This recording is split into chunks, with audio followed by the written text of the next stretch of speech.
All right, I don't know what time it is on your clock, but I know what I'm getting ready for. It is time for the Professional CISO Podcast with David Malicoat.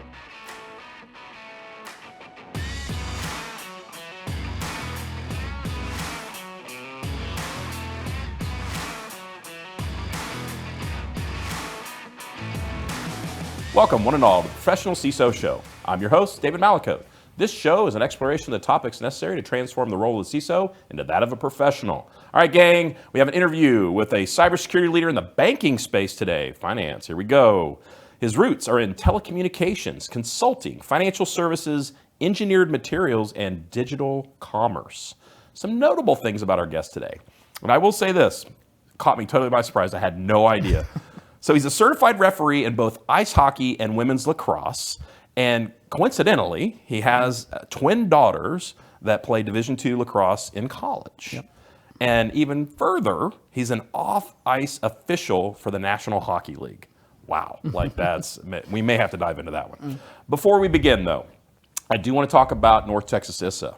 So they have their second annual golf tournament, and it is a noon shotgun start. It'll be held at Hackberry Country Club. The format's going to be a scramble, so it's kind of this all out, right?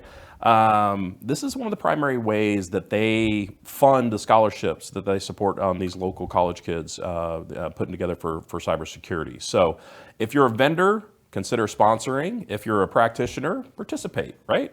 And if you're anyone else, there's volunteer opportunities available. I encourage you to reach out to either Kevin Haft, which is a board member.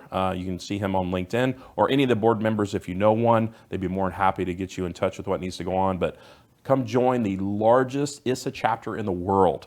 And they work to support cybersecurity development at all levels. All right, and then, of course, I wouldn't get past this. Please like, follow, share. All right, so we've had this boom, and I love how it's going, and I want to keep it up. And so just make sure you hit that follow button on Spotify and Apple, hit that subscribe button on YouTube, follow us on LinkedIn. And then, of course, if you like what you're hearing, share it with a friend or colleague. We'd like to join them into the crew. All right, now let's talk about being a professional CISO. Today's episode, our guest is Parrish Gunnels. He is currently the Senior Vice President and CISO at Sunflower Bank. He's held positions at Verizon, Capital One, Citigroup, Celanese, Invitation Homes, Kibo Commerce, and Fiserv. Please welcome Parrish Gunnels.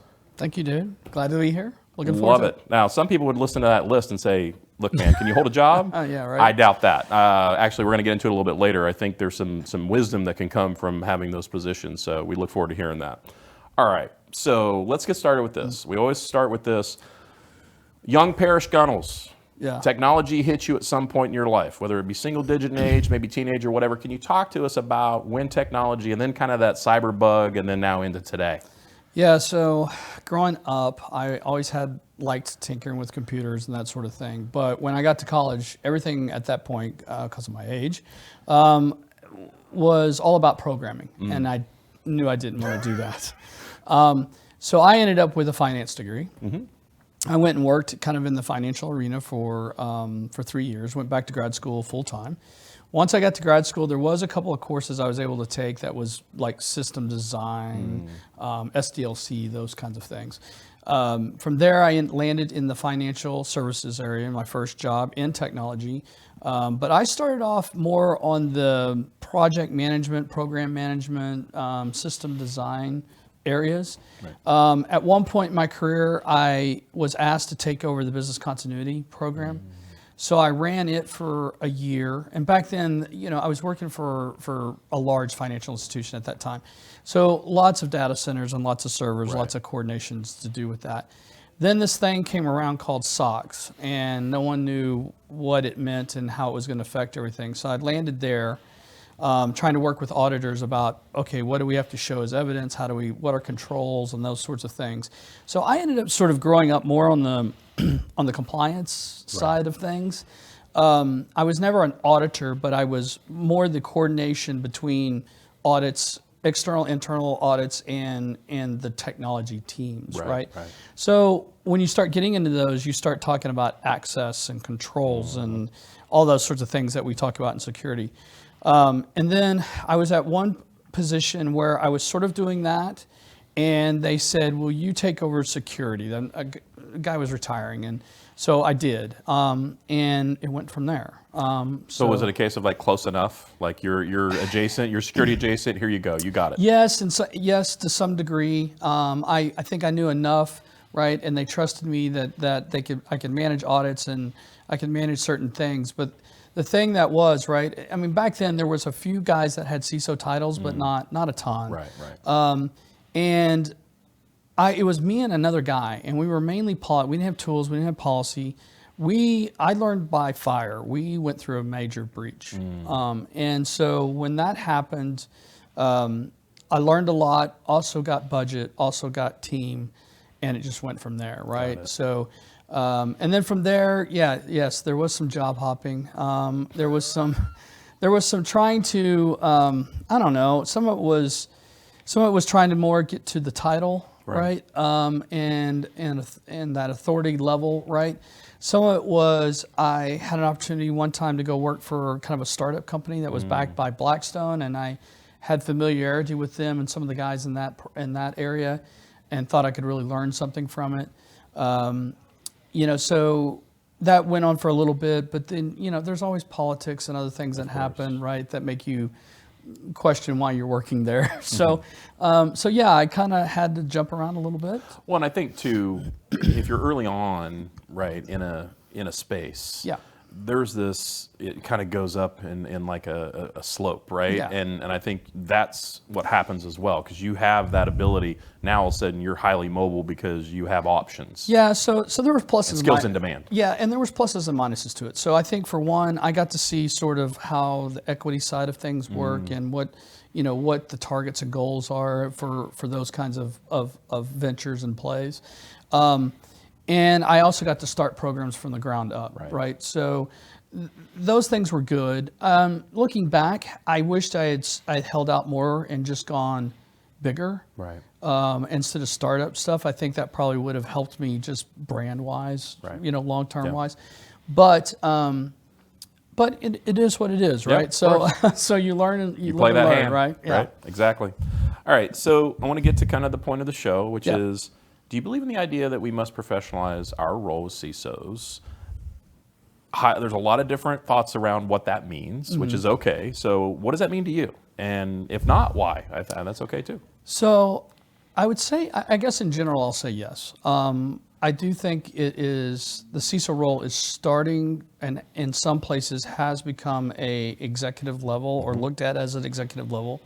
The fact that we've got degrees where you can major in it is a lot different than when I first started. Good sign. Yeah, good sign. And so I do think that there is a level that you should be able to do if you're going to sit at the seat, so to speak, in that experience. But I also think we are really and truly, I still think we're in the infancy of there being CISOs and what that means. And I think there's still a lot to work out, right? Point is that look at the explosion of all the vendors that are out there, right? And solutions and what they can do for you. Over the years, they've just grown exponentially. And some of those are being bought up by other ones. Some of them crash and burn. There's some overlap in a lot of solutions. And I don't think that we've all just figured out exactly what is the baseline of things that you need. Right. There's some control frameworks, don't get me wrong, right? But there's still some, how does this fit in our environment? How are we going to run it? How are we, what people do we need to run it? And I think there's still a lot left in, when you look at like a CIO position, right? That position's been around a lot longer than a CISO position. So I still think there's still some things that have got to be worked out. I call us the awkward teenagers of executives. Yeah, that's a good yes. That's probably a good term to use. Yes. I think we're finding ourselves. And honestly, that's the reason I started the show, because I think there's to have smart people like you come in and provide your opinion, provide your experience, and then let's get that information out faster. Right. And allow people to learn from it, and then maybe we can do it. And you still see a lot of companies, right? That and that was some of the struggle with me when I moved around.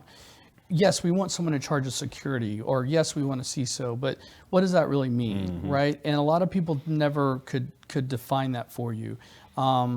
in some. I just know I need it. I know I need it, and I need some level of protection, or I need someone to take the fall. Honestly. Yeah. But I still think there are companies out there that struggle with it. I agree. So yeah, I do. I've seen that as well.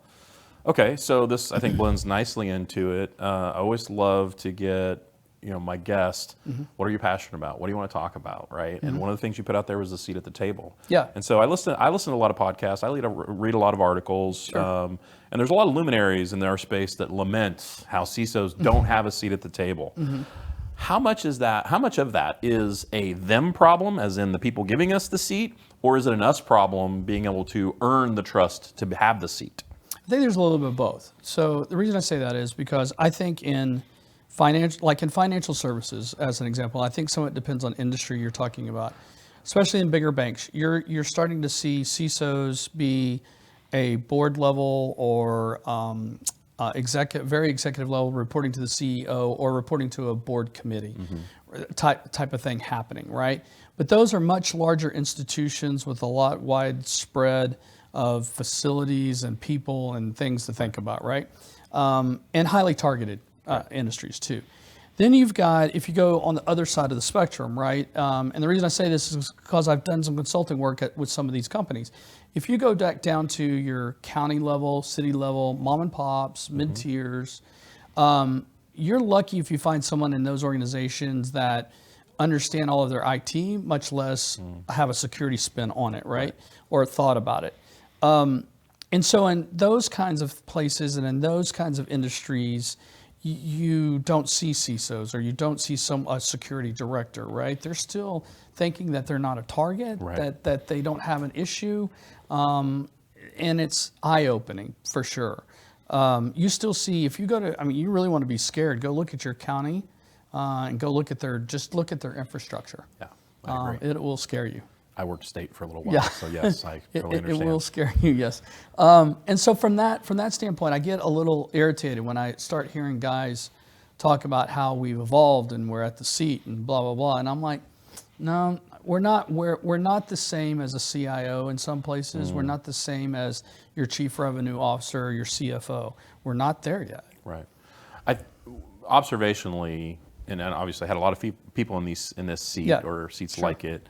And I agree with you. I think it is both sides. I think there is a maturity aspect. I have always told folks I think it's going to take some time to have, for lack of a better way to put it, some of those old codgers age out, right? Yeah. Of the board or of the C-suite. Agreed. To change that, because our even our age, we grew up with technology. Yeah. I'm talking the generation older than us. Yeah. And so having those folks age out will help, I think, to be able to bring it down to where people understand that they've had technology in their hands for most of their lives, if not all of their lives, and that it's a different perspective. Well, and talking about the board, right? It's really irritating for me. You get people that sit at the board level who have a technology background, but they don't have a cyber background, but yet they've gone through some sort of certification or had something, right, that they've been able to use, and they think that they can cover that or the board thinks that person can cover the cyber aspect. Right. And Neighbors not living in the same house, though. No, and I've sat in front of some of those people, and I hear the buzzwords coming out of their mouths, and I'm like, you don't know what you're talking about. Yeah, you don't really know. Yeah. Okay. All right. So let's talk zero trust a little bit. We're going to switch up a little bit. So this seems to me about as close to a religious rift as you can get in cybersecurity, because there are believers on both sides. Yes. There are many full-throated proponents. Now, one of the things you came out and said, I think you take the counter position. Tell me your thoughts on zero trust. Talk me through kind of the what do you see in it? Where does it go wrong? Things like that. Okay, so before I say this, there are some people out there that in the industry that I know and have backed this and have been a part of its evolution, let's say. So no disrespect, and I really do respect these people immensely. I just don't feel like it. I think it's a good framework or guide to try and live by, kind of like least privilege, but I don't think it's obtainable.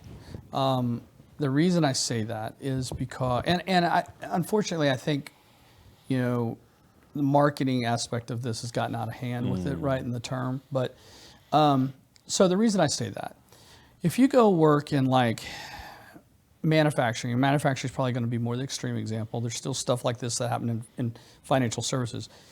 But if you go out to manufacturing and you go out to a plant where things are actually made, you will realize they are running everything that IT has gotten rid of, and they have applications that are made by a vendor that run on a certain server, could be even an XP server, right? Seriously, and you cannot even update that server, or you'll null and void that contract with that vendor, and that vendor is never going to update their app, right? And it could be just something as simple as all it does is watch the water temperature, and cool it and or heat it, depending on what you need done. So in those kinds of industries and stuff, all you can do is segment, as much as you can, right? And so that's why I sort of go to, I just don't think zero trust is really attainable, because, okay, if you call segmentation part of zero trust, then okay, maybe, but what about updates and patching and, and locking down ports and all, and there's just certain things when you really get down into the weeds of some of these networks and architecture, I just don't think you can lock it all the way down and say, no, I'm not going to trust you, and you have to pass a cert to me before a valid cert before I'll open up my port, whatever. So I just feel like where you can, great, do it, but it's not an architecture that you can adhere to. Like you overlay over your entire. Yeah. And I think that I always look for outcomes, right? I think you're very similar in your mindset. I have never heard of somebody say we've successfully implemented zero trust. Yeah. In an enterprise, right, and regardless of the size, and that's not a dig on the nature of it, because I think we're of the same mind. I agree. I think it's a great principle. Yeah. But when you go practice that principle, is it possible to get to that level? And there's also an operational piece to this, right? You have an operations team that has to keep things going, right, and running things, and they use certain tools and certain things. And once you're inside the network, right, some of these tools have pretty broad spectrum access, right, because they need to be able to search, find, look up things, right? Is this a case of where kind of the principle of zero trust runs up against the availability issue potentially? Yes, a little bit. Well, maybe not. And I say whether you slow it down or maybe operational type things, right? Because if I'm now all of a sudden having an administrator have to jump through 3 hoops to get one small thing done, that's causing a backlog or other operations to happen, why am I doing that, right? I mean, what's the real risk of that tool or that person having the access, right? I think that's the question most people need to ask. Love it. Okay. All right. We'll shift a little bit. All right. I always kind of like these pockets of information here. You've performed this role, CISO specifically, but cybersecurity leader broadly, across multiple and varied industries. Like I said, we're going to talk about that. Can you talk to me about your experience? Like there's something there, I know for a fact, because I've talked to you quite a bit offline. And so like similarities, differences, anything to pass to, either up and coming or people that are just getting to be CISOs, like? Yeah, so I think a lot of similarities are it's data, right? It's data and it's access. So some of those principles still apply everywhere you go. It's just which data? Is it some sort of intellectual property diagram or engineering process that you have, or is it PII data, or more specifically, is it credit card data, or is it health data, or whatever the case may be? So I think at the end of the day, a lot of it boils down to data access, who, and how that stuff moves around, right, and where. Some of the differences, I think, gets more into regulatory stuff, right? Like healthcare with HIPAA, there's definitely some different regulations that you have to adhere to.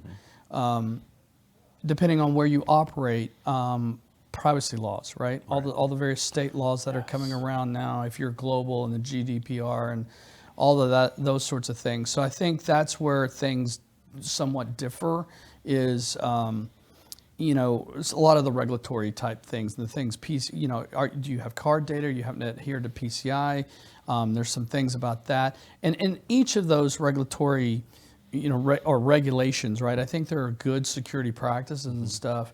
And then it just comes down to how you apply that, right? And how you convince an auditor that, yes, I've done this and here's how I've done it, right? So I think that's where some of the differences lie. If I were new, like I'm just getting my first CISO position, right? What would you say, like walking in the door, what's the first thing on the data side that you would tell somebody to say, okay, what's your first day, like your first 30 days, what should you be looking at from your data, from that similarity data perspective? From a data perspective, I would be looking at operations like, okay, what are we dealing with? What is it that you need? What systems are the ones that we are truly accessing? What are the cores? What are the data feeds? And where does that come from? Where does it go to? And how does it get into reporting? Whether that's financial or cross sells or whatever the case may be. I think that's probably one of the areas that you should look at. And go ahead. Go ahead. No, please. I think the other piece is, and this is where the role is sort of starting to change. I think I'm finding that even myself, I'm getting more connected with business line people. Like for instance, with us, I am working with treasury management quite a bit right now because that seems to be where we are trying to increase our revenue. And we're doing some things a little bit differently than we have done in the past. You're working with product. Yeah, I'm working with product. So I end up getting involved a little bit more with the project initiatives and some of the things they want to do because I'm like, well, okay, well, wait a minute. This is different data than we've dealt with in the past, or you're asking for a certain level of access that we've not done in the past. So it's all about risk, and we're just trying to work with them to understand how do we make that happen and work within the frameworks and the things that we're trying to do. I want to flip that back to when you talked about this, the differences. You talked about auditing, regulatory. Again, I'm that new CISO. I just got that gig at that first financial institution. What should I be looking at from the regulatory and audit side? Yeah, so one is like, what are your regulators judging you on, right? If you're a bank, there's some sort of FFIEC, which is based on NIST. So you kind of want to know what they're coming at. Do you have any outstanding management response items from them that they're expecting to get remediated? And then what's your, I'd be asking too, like, what's the last pen test done? What was done with those findings? What other internal audit items do you have that you need to worry about that has a project associated with them or a solution that needs to be done? And where are we with all that? So those are mainly a lot of the things that I usually ask for. Yeah, and one of the goals of the show as well is to give people nuggets, right? Yeah. And so when you have someone with your experience in the seat, you gave us those two examples. Yeah. Love to have that. Like, what would you, if you're walking the door, what are you thinking? The other thing is get connected with either whoever it is, whether it's the CTO or the head of architecture engineering. Those guys need to be your best friends. Those are the guys that typically know where the dead bodies are buried. Right. And can also help you fix the things that you need to get done. Right. Yeah. The true lever of power on the technical side. Yeah, because those are typically the guys that have the access that can go tweak this, right? So the key there is ask the right questions to them because it's most of those guys are going to see the network as their baby or their thing, right? And you're coming in and poking the bear, so to speak, right? So you're not there to insult them or to say, what are you doing, right? Tell them the baby's ugly. Right. You just want to be like, hey, what can we fix? What can we tweak? What are some quick wins, right? Those kinds of things. Love it. All right. So you recently spoke on artificial intelligence. Yeah, I'm not an expert. I know that it's not an expert, but its impact on financial services. So now we're going to drill a little bit deeper in your area of expertise here. Can you provide the audience with kind of the latest developments? What were you talking about? I would love to amplify that message because obviously you spent time and effort to put that together and actually do it. Yeah, so in the financial services in general, I think you'll find that a lot of people are blocking things. Bigger banks have set up committees, right? Because they've got the resources to kind of do it. We took, because we're smaller, we took the aspect of blocking. We have said, business, come with us with your use cases and let's talk about it and do it. We are currently using Copilot. We're looking at how it can be used. We've got another team that wants to use it from a sales and marketing standpoint to help generate leads, and how do we present this to a certain customer, that sort of thing. Right. I've heard some rumblings about potentially some groups are putting together models where they could do credit decisioning type stuff. Yeah. So they're comparing the A model that they might be using to how they actually do a credit decision based on all the inputs and stuff that they get from a customer or client, Right. or potential customer client. That could potentially save not only some lead time, but also even employee, right, and making them more efficient. So those are kind of the areas I've seen most of it. The other stuff I've seen has just been miscellaneous stuff, like I want some graphics and that sort of thing. What about securing AI? Yeah. What does that path look like? Because it seems like, obviously, you've talked about it's Yeah. moving. So The things that I've seen from a service solution standpoint have been sort of browser-based plug-in type things. So two schools of thought, I guess. So one, there are some services and solutions out there that are starting to kind of develop what I would call a DLP, data loss prevention piece, that you can layer onto it so that you can say, but you'll have to define it, right? So certain criteria cannot be inputted into it, right. And those sorts of things. And then I've seen companies are buying or licensing their own AI, and then basically have it on-prem, so to speak, or in a cloud service, Right. but they own it, right? So that, anything that gets inputted into it is staying within the confines, right? I haven't seen anybody do anything much else outside of that, so to speak. I have seen one company that's, from a security solution standpoint, that's interesting, I think.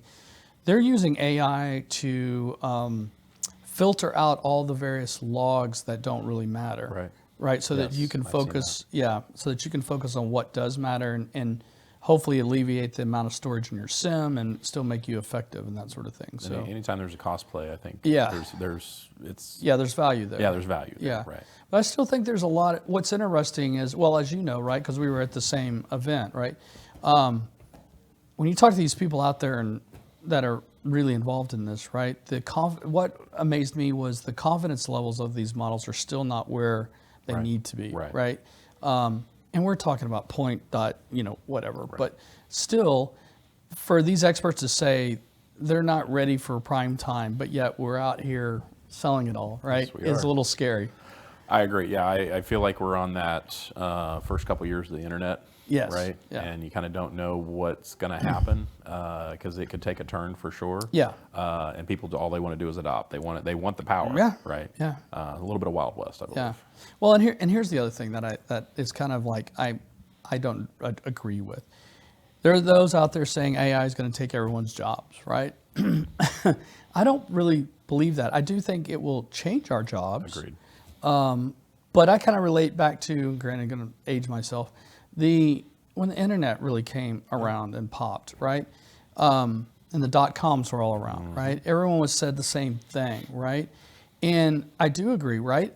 My job didn't exist at that point in time, right? So because of that, because attackers couldn't get to the computer no one systems. thought about that. Yeah, right? no big deal.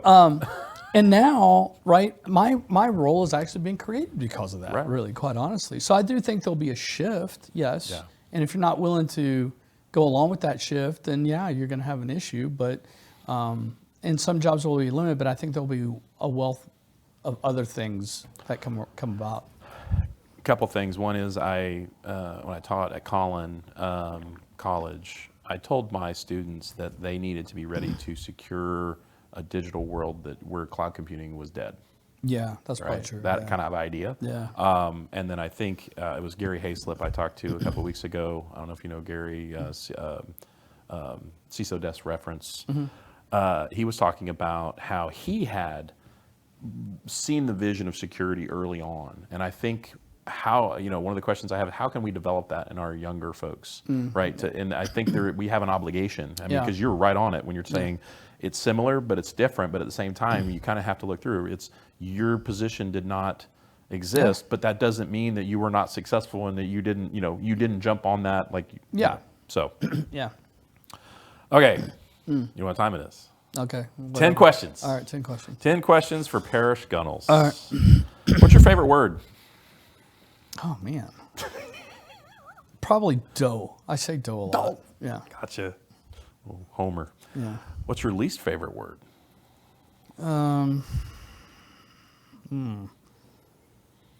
Pivot.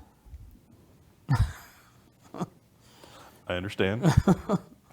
What area of your work do you find most interesting? Area of work. I like security. I really do. At the end of the day, But what portion of it? Oh, what portion? Yeah, of what it? portion? Incident response. Interesting. Is there a reason why? I'll follow up on that one. Yeah, I think it's just because there's always something different about it and a little weird. It's analysis. It's saying to your team like, okay, well, tell me, where did it come from? What happened? Why did it happen? Do we think that was a target, or do we think that was just a random thing? And there's just more, typically when those kind of things happen to the team, if you have a good team, the teams are talking more too, and people are helping each other. And I don't know, I find something, I don't know if it's not really a rush, but it is a little bit of like, okay, we got something going on and this is our time to shine and do what we need to do to alleviate it. Love it. Yeah. What area of your work is the most challenging for you? Freaking vulnerability management. Man, brother. True enough. I agree. Yeah. Yeah. What sound or noise do you love? Love hearing my daughters laugh. Yeah. I bet. What sound or noise do you hate? Sound that I hate. I don't know that I have a sound that I hate. Well, I don't know. Let me think about that one. I don't have an answer for that one. I don't know. We can come back. What's your favorite curse word? What the hell? Or what the fuck? Love it. What profession other than your own would you like to attempt? Ooh. I think it would be super fun to be like an equipment manager on a hockey team. Yeah. I know that's a weird answer, but I mean, just because of my experience with seeing some of those guys, I think it would just be fun to be around. You're not part of the team, but you're around the team and you're experiencing it all. I think that would be cool. Well, I think there's a brotherhood that goes with it as well, right? Yeah. What profession would you not like to do? Ooh, not like to. Well, probably I wouldn't want to do like plumbing. Understood. Nothing against plumbers. Nothing against plumbers. This is personal and preference. honestly, if you can find a good one, you better hang on to it. Amen. Yes. But man, that job on your knees, underneath stuff, and stuff that's mucky and not fun. All right. We're gonna go back. Okay. Yeah. What sound or noise do you hate? Or dislike? It's okay. No, I think it's like those. I'll say girls screaming, like when you're at a concert and they're just doing that high pitched scream. Yeah. Like the Beatles scream. Yeah. Oh yeah. Like the Elvis. Like you watch the old Elvis things. Yeah, like, it's just like Yep. That's enough. All right. Final question. If heaven exists, what would you like to hear your God say when you arrive at the pearly gates? Oh man, you're gonna make me look inward and all. Yes, that. I am. I told you it's a Rorschach test, but with words. I guess because I've gotten older and my girls have moved away, I've really tried to start more focus on, you kind of fuck some things up. Yep. So this later part of your life, make it better, make it good, and I hope that's what I can do. I understand. When I look back and say, okay, yeah, I screwed up for 10 or 15 years, but the later part was good. That's what I hope. Love it. Everyone, Parrish Gunnels. Thank you very much. Appreciate it. It's been fun. Thank you thank so you. much. Yeah. All right, gang. So we covered a lot today. So obviously, main point, professionalizing the role, seat at the table. I think that's a big one. Good insight on that. Zero trust. I think we're kind of in alignment on that. I think it's a good principle, but obviously we wanted Parrish to talk about his experiences with all the different type of industries he's been in. I think there's a lot of wisdom, and I think it's good for folks coming up to be able to hear that. And on AI, I think that's, we're not going to get away from it. I'm not trying to be like trendy, but at the same time, it's here and we got to deal with it. And then in the end, I renew the call. We must professionalize the role of the CISO.